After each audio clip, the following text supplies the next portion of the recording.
बच्चों, आज मैं आपको पढ़ाऊंगी पार्ट 2। जैसा सवाल वैसा जवाब। जैसा कि इस पाठ से ही पता चलता है, इस पाठ के नाम से ही पता चलता है कि जैसा किसी ने सवाल किया होगा वैसा ही उसका जवाब भी उसे मिला होगा। तो यह पाठ बच्चों वैसे तो हमारा आधारित है राजा अकबर और बीरबल के बारे में। आपने अकबर और बीरबल की बहुत सारी कहानियां सुनी होंगी कि अकबर जो है एक महान राजा थे। उनके दरबार में बहुत सारे मंत्री थे, जिनमें बीरबल, तानसेन और भी बहुत सारे थे। और उन्होंने उन प्रिय, जो उनके बहुत प्रिय थे मंत्री, उन्होंने उनको नवरत्नों में रखा हुआ था। उनको उपाधि दी थी उन्होंने नवरत्नों की। अब बच्चों, जैसे कि तानसेन के बारे में आपने सुना होगा। तानसेन इतना मधुर गाते थे। वो एक गायक थे कि जो बुझे हुए दिए होते थे वो भी जल पड़ते थे, और आकाश में पानी यानी कि वर्षा होनी शुरू हो जाती थी जब वो गाना गाते थे। ऐसे ही उनके दरबार में मंत्री थे बीरबल, जो अपनी बुद्धिमानी के लिए बहुत प्रसिद्ध थे। वो इतने बुद्धिमान थे कि कोई भी उनसे सवाल पूछो, कोई भी प्रश्न पूछो, तुरंत उसका जवाब, तुरंत उसका उत्तर वो दे दिया करते थे। तो शुरू करते हैं बच्चों हमारा पाठ। पार्ट 2, जैसा सवाल वैसा जवाब। बादशाह अकबर अपने मंत्री बीरबल को बहुत पसंद करता था। बीरबल की बुद्धि के आगे बड़े बड़ों की भी कुछ नहीं चल पाती थी। इसी कारण कुछ दरबारी बीरबल से जलते थे।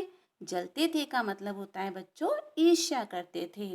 वे बीरबल को मुसीबत में फंसाने के तरीके सोचते रहते थे। मतलब कि वो सोचते थे क्यों ना हम इन्हें मुसीबत में फंसाएं। अकबर के एक खास दरबारी ख्वाजा सरा को अपनी विद्या और बुद्धि पर बहुत अभिमान था। हाँ तो बच्चों, अकबर के एक खास दरबारी और थे, ख्वाजा सरा। उन्हें इतना घमंड था अपनी बुद्धि और विद्या पर कि बीरबल को तो वे अपने सामने निरा बालक और मूर्ख समझते थे। वो क्या समझते थे बीरबल को कि ये तो बहुत ही मूर्ख है, बेवकूफ है, ये तो बिल्कुल बच्चा है। लेकिन अपने ही मानने से तो कुछ होता नहीं। दरबार में बीरबल की ही तूती बोलती, और ख्वाजा साहब की बात ऐसी लगती थी जैसे नक्कार खाने में तूती की आवाज। अब बच्चों, ये तूती बोलती है का मतलब क्या होता है? प्रभाव पड़ना। यानी कि दरबार में बीरबल का बहुत प्रभाव था। लेकिन ख्वाजा साहब की का प्रभाव कैसा था? जैसे नक्कार खाने में तूती की आवाज। अब नक्कार खाना क्या होता है बच्चों? नक्कार खाना मतलब कि नगाड़े जहाँ बजते हों। अब जब नगाड़े जहाँ बज रहे होंगे तो वहाँ क्या तूती की आवाज आपको सुनाई देगी? नहीं देगी ना। हाँ, तो इसीलिए दरबार में बीरबल का तो प्रभाव था, लेकिन ख्वाजा साहब का बिल्कुल प्रभाव नहीं था। ख्वाजा साहब की चलती तो वो बीरबल को हिंदुस्तान से निकलवा देते। लेकिन निकलवाते कैसे?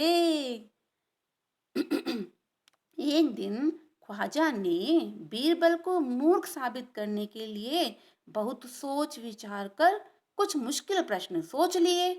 अब बच्चों, ख्वाजा साहब ने कुछ मुश्किल प्रश्न सोचे कि चलो मैं एक मुश्किल प्रश्न बीरबल को मूर्ख बनाने के लिए बादशाह को दूंगा। वो कैसे? उन्हें विश्वास था कि बादशाह के उन प्रश्नों को सुनकर बीरबल के छक्के छूट जाएंगे। छक्के छूट जाएंगे बच्चों एक मुहावरा है। छक्के छूट जाएंगे मतलब कि वो हार जाएगा, और वह लाख कोशिश करके भी संतोषजनक उत्तर नहीं दे पाएगा। मतलब कि वो कितनी भी कोशिश करेगा लेकिन वो जैसा मैं चाहता हूँ वैसा उत्तर मुझे नहीं दे पाएगा और वो हार जाएगा। फिर बादशाह मान लेगा कि ख्वाजा सरा के आगे बीरबल कुछ नहीं है। ख्वाजा साहब अब अचकन पगड़ी पहनकर, दाढ़ी सहलाते हुए अकबर के दरबार और सिर झुकाकर बोले। अकबर के सामने गए और सिर झुकाकर बोले, बीरबल बड़ा बुद्धिमान बनता है। अब अकबर के पास गए और सिर झुकाकर बोले, क्या बोले वो? बीरबल बड़ा बुद्धिमान बनता है। आप भी उसकी लंबी चौड़ी बातों के धोखे में आ जाते हैं। मैं चाहता हूँ कि आप मेरे 3 सवालों के जवाब पूछकर उसके दिमाग की गहराई नाप लें। उस नकली अक्ल बहादुर की कलई खुल जाएगी। अब उन्होंने क्या बोला अकबर से? अकबर से बोला ख्वाजा सराने कि देखिए महाराज बादशाह, कि आप जो हैं अकबर को जो मैं प्रश्न लाया हूँ, आप इन प्रश्नों के जवाब पूछकर तो देखो। अगर जो उसने जवाब दे दिए ना तो फिर वो बुद्धिमान बन जाएगा। अगर जो नहीं दिए ना, देखना उसकी कलई खुल जाएगी। कलई खुल जाएगी मतलब उसकी पोल खुल जाएगी कि उसको तो कुछ भी नहीं आता है।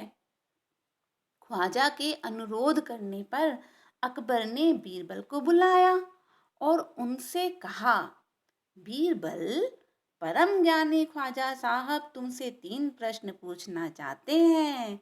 क्या तुम उनके उत्तर दे सकोगे? बीरबल बोले, जहाँ पना जरूर दूंगा, खुशी से पूछें। अब जब प्रश्न किया उन्होंने, जब उन्होंने पूछा बादशाह ने कि बीरबल, वे ख्वाजा साहब तुमसे 3 प्रश्न पूछना चाहते हैं, क्या तुम उनके उत्तर दोगे? तो बीरबल ने कहा कि हाँ जहाँ पना महाराज, मैं जरूर दूंगा, आप खुशी खुशी पूछो। अब क्या हुआ? ख्वाजा साहब ने अपने तीनों सवाल लिखकर बादशाह को दे दिए। अब ख्वाजा साहब ने क्या किया? तीनों सवाल लिखे कागज पर और बादशाह को दे दिए। अकबर ने बीरबल से ख्वाजा का पहला प्रश्न पूछा। अब पहला प्रश्न क्या था बच्चों? संसार का केंद्र कहाँ है? तो उन्होंने पहला प्रश्न पूछा, संसार का केंद्र कहाँ है? बीरबल ने तुरंत जमीन पर अपनी छड़ी गाड़कर उत्तर दिया, यही स्थान चारों ओर से दुनिया के बीचों बीच पड़ता है। यदि ख्वाजा साहब को विश्वास न हो तो वे फीते से सारी दुनिया को नाप कर दिखा दें कि मेरी बात गलत है। हाँ बच्चों, तो क्या हुआ इसमें? इसमें ये था, उन्होंने पहला प्रश्न पूछा था कि संसार का केंद्र कहाँ है। अब बीरबल थे बहुत बुद्धिमान, वो हमेशा एक छड़ी भी रखा करते थे अपने पास। उन्होंने वो छड़ी तुरंत वहीं गाड़ी और कहा कि यही स्थान चारों ओर से दुनिया के बीचों बीच का स्थान है। चाहे तो आप फीता मंगवा कर दुनिया यहाँ से नाप लो। अब जो थे अकबर तो संतुष्ट हो गए, हाँ ये सही है। अब देखो बताओ, फीते से कौन नापेगा दुनिया को? ये उत्तर सही हुआ ना। अब दूसरा प्रश्न, अकबर ने दूसरा प्रश्न किया। क्या था बच्चों वो? आकाश में कितने तारे हैं? उन्होंने प्रश्न किया, आकाश में कितने तारे हैं? अब तुरंत बीरबल ने कहा, बीरबल ने एक भेड़ मंगवा कर कहा, इस भेड़ के शरीर में जितने बाल हैं उतने ही तारे आसमान में हैं। ख्वाजा साहब को इसमें संदेह हो तो वे बालों को गिनकर तारों की संख्या से तुलना कर ले। अब बच्चों, आपने भेड़ तो देखी ही होगी। देखो, ऐसे तो बहुत सारे जानवर होते हैं, बकरी, भेड़। अब ये भेड़ बकरी एक जैसे से ही दिखते हैं, लेकिन भेड़ के ऊपर बहुत सारे बाल होते हैं। उसके बालों से हम क्या बनाते हैं सबको पता है। उसके बालों से ऊन बनती है और ऊन से हम सर्दियों में पहनने वाले कपड़े पहनते हैं। तो यहाँ उसी भेड़ की बात हो रही है। तो उन्होंने कहा वो भेड़ मंगवाओ। बीरबल ने तुरंत कहा वो भेड़ मंगवा लो और उसके शरीर में जितने भी बाल हैं उन्हें गिन लो, तो हमें पता चल जाएगा आसमान में कितने तारे हैं। अब अकबर तो संतुष्ट हो गया। उन्होंने कहा हाँ भाई ठीक है ठीक है, भेड़ मंगवाओ चलो। उसके बाल गिनेंगे और देखेंगे कितने सारे तारे हैं आसमान में, पता चल जाएंगे। वो तो संतुष्ट हो गए। अब था ना ये उत्तर बिल्कुल सही। अब अकबर ने तीसरा सवाल किया, संसार की आबादी कितनी है? बताओ बीरबल, संसार की आबादी कितनी है? अकबर ने तीसरा सवाल किया। बीरबल ने कहा, जहां पना संसार की आबादी पल पल पर घटती बढ़ती रहती है, क्योंकि हर पल लोगों का मरना जीना लगा ही रहता है। इसलिए यदि सभी लोगों को एक जगह इकट्ठा किया जाए तभी उनको गिनकर ठीक ठीक संख्या बताई जा सकती है। अब देखो बच्चों, बीरबल ने क्या उत्तर दिया जब जहाँपनाह ने पूछा। अकबर ने पूछा कि संसार की आबादी कितनी है, तो बीरबल ने उत्तर दिया कि इस संसार में इतने सारे लोग हैं कभी कोई मर जाता है, कहीं कोई जीवित हो रहा है, किसी ने जन्म लिया है। तो ऐसे में तो संसार की आबादी पल-पल यानी कि एक पल का मतलब होता है 1 सेकंड में कभी वो घट जाती है तो कभी बढ़ जाती है।